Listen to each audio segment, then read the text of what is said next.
皆さんおはようございます。3人暮らしです。今日はシマエナガが見られるということで有名のザ・バードウォッチングカフェに行きたいと思います。バスから降りたんですけど、休日のバス時刻になってたので、バスからなんと歩いて19分で 1.6 キロ、予定では19分になってるんですけど、もうちょっとかかるんじゃないかなと思ってます。今日は子供たちも一緒に来てます。ちなみに今日は最低気温がマイナス7度になるみたいです。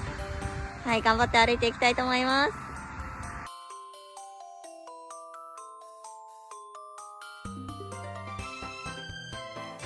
なんとですね、皆さん、こちらをご覧ください。休日火曜日になってるんで、今日金曜日なんでやってるはずが、まさかの年末閉まってました。